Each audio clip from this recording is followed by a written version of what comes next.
Hello, this is Robert Rickover at Body Learning. And today my guest is Alicia Briceland, who is a singer, voice teacher, and certified teacher of the Alexander Technique. And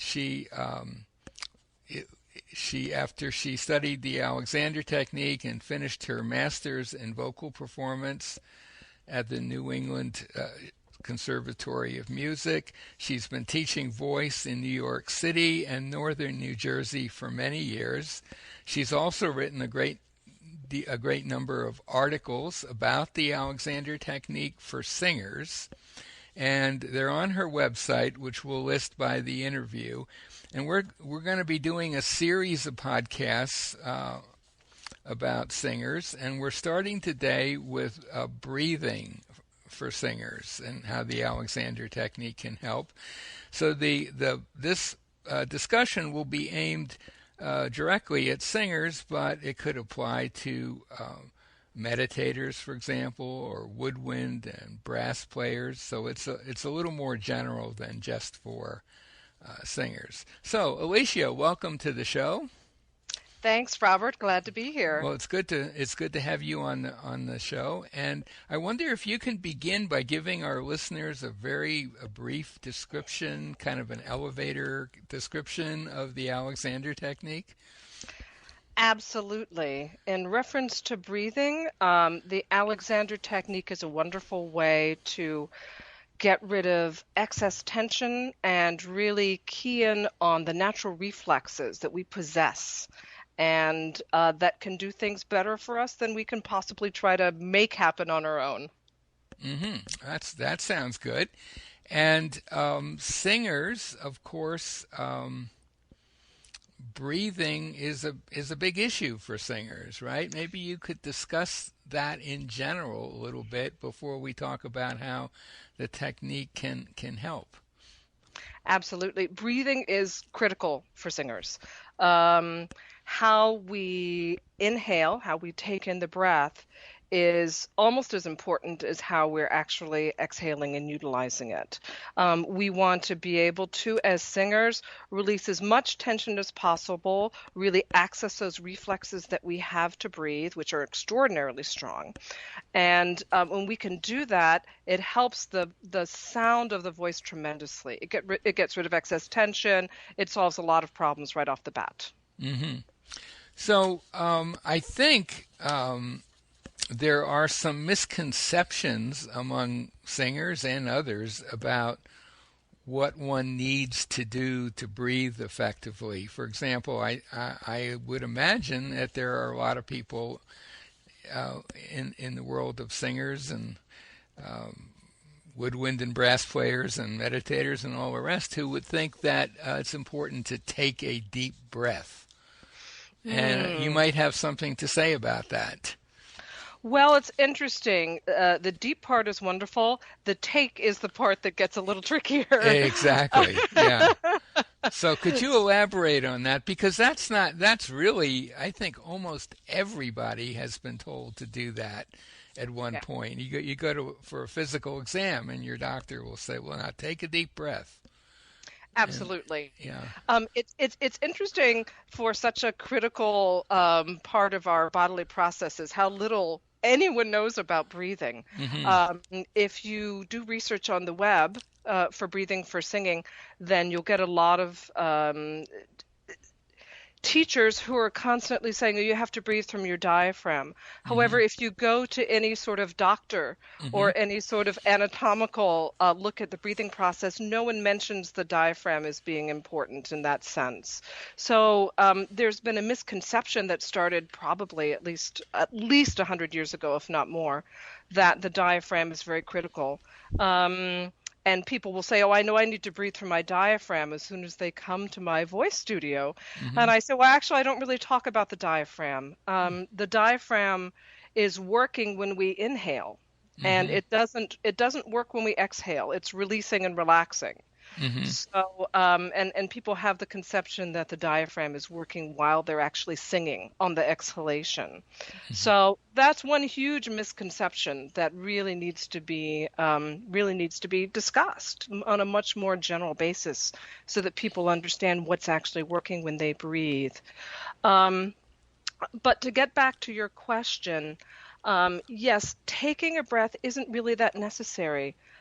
We breathe all the time. How many times a minute? 12 times a minute. Mm-hmm. Sometimes less if we're doing heavy exercise. Oftentimes we need to breathe more. This is a bodily process that happens on its own. So, in order to have more breath come into our lungs and come into the lower lobes of the lungs, which is very critical Mm-hmm. for singers and for woodwinds and brass players, as well as meditators, because that's where we can control it when it goes into the lower lobes of the lungs.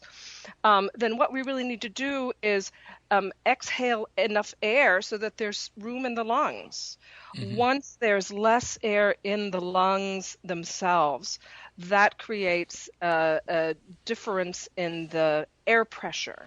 So there's more pressure outside in the atmosphere, Mm-hmm. in whatever space you're in, than there is inside the lungs. At that point, all you have to do is open and the air will automatically flow in. Right, exactly. And I think that that idea that you really need to get the old air, as it were, out to Mm. provide room for the new air, that's not a concept that's generally understood, and yet when it's explained well, it's pretty obvious. It is.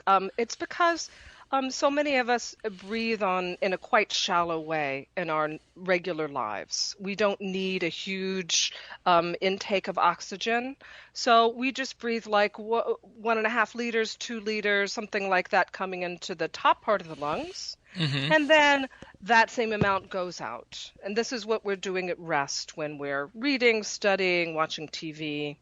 When we walk, maybe just a little bit more, but we don't need that much. However, for singing, woodwind, brass playing, meditating, these things that do require a different type of breathing, we want the breath to go low. So in order to do that, what is extraordinarily helpful is releasing in the abdominal wall, so Hmm. the front part of the stomach. Um, all the way from, I would say, the solar plexus down to the top of the pelvic arch. Hmm. You want that to be flexible and to be able to release. Hmm. And when you do that, then all of the internal organs can go out a little more. Hmm.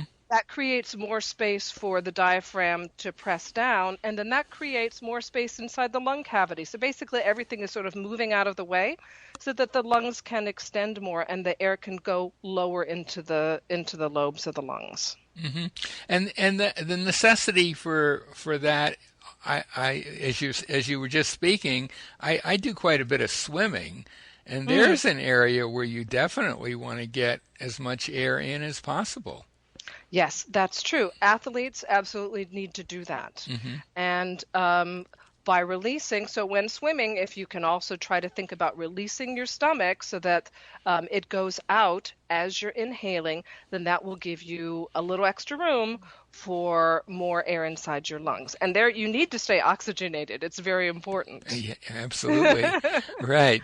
So, so having said everything that you said, how does the Alexander technique, or how can it help with that process you just described of softening that area of your the muscles in your lower torso in front, basically? Yes, the Alexander technique is tremendously helpful to really make people first more aware of what their habits of breathing already are, Hmm. to allow them to calm any sort of reactions that they would have using inhibition, Hmm. so that they then have the ability to control that, right? Alexander technique is all about bringing what our habit is up to a conscious level where Hmm. we can work on it, change it, transform it, and then allow it to sink back down to a subconscious level. So the word inhibition that you use, that's an Alexander Yes. phrase. Could you elaborate on that just a little bit? And perhaps we should make it really clear that it has nothing to do with Freud's idea of Right. inhibition. Exactly. A completely different concept. Um, F.M. Alexander used inhibition as a way to describe stopping or pausing. And this is an active mental process that we do using our thinking to Hmm. say, I choose to just pause for a moment so that I can control, I can make a choice as to what I want to do instead of having my habitual reaction just come out. So very different from inhibition. It's stopping, but in a much more positive, positive sense. Right, right, exactly. So if a singer came to you, um, and let's say specifically for breathing, because of breathing issues, could you say a little about what their experience might be during the first lesson? Well, what I do is I do work a lot with the reflexes for singers, Hmm. and oftentimes they have no awareness that their reflexes are there, that their reflexes are this extraordinarily strong tool that they can utilize. So I'll ask them about their previous experience, what they've learned from teachers. Oftentimes it's a little vague, Hmm. and Hmm. they were kind of left on their own with Hmm. just a couple of ideas and namely about the diaphragm. And so I explained to them how breathing works and the fact that the lung cavity needs to expand, which is done by allowing the abdominal wall to soften and also allowing the rib cage to expand up and out in sort of a wing-like movement. Or like the old-fashioned bellows for a fire that Or opens up and a out. bucket handle, for Or example, coming out. I've seen that analogy used sometimes. Oh, interesting. Yeah, I haven't heard that one before. Yeah. But so I explained to them what needs to happen. Then I asked them to put their hands on their stomach and Hmm. oftentimes on their upper chests, Hmm. because a lot of people, even when they think they've had experience, they might have had a number of voice lessons, but they're not aware that they're still using this emergency breathing apparatus that we have at the very top. So when we're gasping for breath, this pulls in enough oxygen to keep us alive. Hmm. But that can become habit. So I'll have people just try to use their awareness at first to explore what's actually happening. They'll look in the mirror and they can start to see, oh, this is what's really happening. When they become more aware, then automatically things begin to work better because they have an idea of what the situation is. Then, I'm sorry. Oh, so you're giving him a little lesson in practical anatomy, or the Oh, practical anatomy of breathing. well, it's super helpful. Absolutely, yeah. If you have an instrument, you need to understand how your instrument works. And Right. for singers, the instrument is all hidden, which makes it more challenging than other instruments. So it's even more important that singers understand exactly what's happening and what they need to do. Then, once they have a little bit of an idea of that, I'll go over and I'll put hands on. And I've developed a particular exercise that has some elements of the whispered ah, which is a very, very famous um, game, as F.M. Alexander used to call it, that the founder Hmm. created. That and reflexive breathing. So I will put my hands on their ribs. I'll ask them to exhale, and I'll put a little gentle pressure to help their rib cages just release down and in Hmm. and help the air come out. Then I ask them to pause and wait after they've exhaled the air so that there's a chance for the lungs to register that, oh, we don't have enough oxygen inside us. Hmm. We need to open up and allow the oxygen in. This will help that beautiful reflex snap into action to bring air in And then all you have to do is just open and release, and the air literally falls into the lungs. Hmm. Then the same thing. You expel the air. As you have done it a couple more times, then you're expelling the air more quickly, using the lower abdominal wall to push it out. And then you wait, and then you, boom, the reflex opens up the ribs. It expands the abdominal wall outwards, and the air falls in. So they get an immediate experience of what it's like to have this reflexive breathing working for them.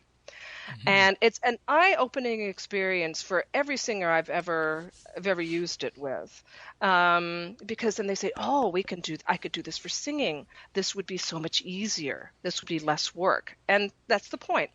Singers have to be lazy. We have to do the least possible amount of work for the most possible, best possible gain. Right. Yeah. So I mean, basically, you're guiding them through an exploration of a return to a more natural state of breathing. Yes, Sort that of is not breaking, but getting them out of their habitual way of breathing, so exactly. that they can experience what efficient breathing can actually be like. Yes, and the reflexes are infinitely more efficient than our created ways of breathing. Hmm. Yes, And exactly. I think that most people don't realize or don't translate what, like when you hear, if you hear a weather forecast and it'll tell you about barometric pressure, so many pounds per square inches, the atmosphere is pressing in on us with almost 15 pounds per square inch of pressure. Mm, That air wants to get wherever it can go, and that, all you have to do is create a vacuum, and in it goes. absolutely, And the absolutely. vacuum is not created by sucking in air, really. It's created by letting the diaphragm and ribs do their thing. And the abdominal wall, And right. the abdominal wall, which facilitates Hmm. the amount of Everything movement the else. diaphragm can make. Yeah, Exactly. right. Exactly right. Exactly. And I never had one voice teacher explain that to me. I actually had to figure it out for myself. It's amazing. Yeah, I know. It's amazing. And one thing, just to get back to anatomy for a second, years ago I did an interview with another Alexander teacher who works a lot with musicians, and we were talking about what kind of anatomical knowledge they have, and she said, well, most musicians don't know any anatomy except, she said, singers, but what they know is usually wrong.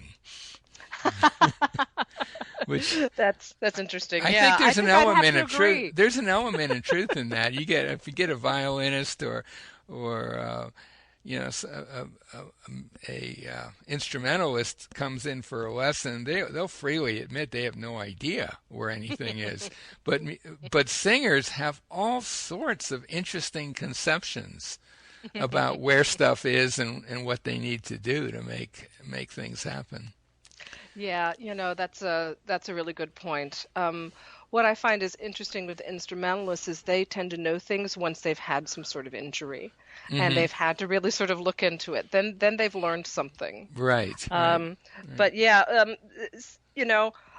that's a good point. There is a lot of misinformation out there that singers latch onto because it's the only thing that they have, and they need something. They have no instrument; they can't even see it. So Right. you Yeah. need something to latch onto. But it's better to try to find out the real information that's going to be helpful versus, sort of old myths. Hmm. Yeah. So we're coming towards the end of our time here, but I wonder if there's anything you'd like to add before we bring this conversation to an end. Okay. Well, we haven't really talked about the exhalation part, Okay. which is crucial for singers, absolutely. And the Alexander technique is just as helpful, if not more so, in that area because it allows you to really understand what's happening with your support, really be able to feel it with awareness, one of the large pillars of the Alexander technique, be able to enter into the process with the same inhibition concept we were discussing before, and then be able to direct it by using the conscious mind and be able to improve it. The other part of the Alexander technique that I think a lot of singers are missing is the fact that singing is all about the basics. And when it's not just learning a skill and saying, okay, now I can forget about it. It's always going back to the basics and refining and refining and refining. And that is particularly true of breathing. So it's not just so, okay, well, now I'm doing some reflexive breathing, so now I'm good. No, you want to get it better and better and better. The better you get it, the better your sound gets. And that getting it better and better, would you say that that is something that your student is primarily going to have to do on their own between lessons? Well, practicing is incredibly important because that's when everything gets reinforced. So it's a singer's job to pay attention in the lessons, understand what's happening, and then take enough information from the lessons to go home and practice. Right. And play around with it, and to be their own scientist, right? And their experiment is their own vocal instrument. Yeah, so I would agree. I would say that to the extent that a teacher can get their students to think of everything they do as an experiment, the better off everyone's going to be. And that gives them a certain liberty to try something that might seem crazy and see what happens, and not being a big deal. There's no failure in that. Yes. You're just gathering information. You're gathering information, exactly. and that's so important. Sometimes it's more important to understand what doesn't work, and then you're like, okay, I tried that. It doesn't work. Now let me try this. And then it gives you the whole range of experience. You don't want to just know what works. Then if you get sick, if something happens, you have no experience about what doesn't work. You want that experience. You want to fail. You want to fail and see what happens. And there's no blame. Say, okay, well, that didn't work. Okay, I'll go back to my lesson. I'll get some more information and I can try again. Yep, I couldn't agree more. Well, this might be a great place to bring our conversation to a close. My guest today has been Alicia Briceland. She's a singer, voice teacher, and Alexander Technique teacher in New York City and northern New Jersey. I'll be putting a link to her website by the interview, so if you're in that area and you want to follow up on what we've been talking about, give her a call. I'll also put a link to a site where you can find a teacher in your area. So, Alicia, thank you so much for this. Great. Thank you, Robert. It's been fun.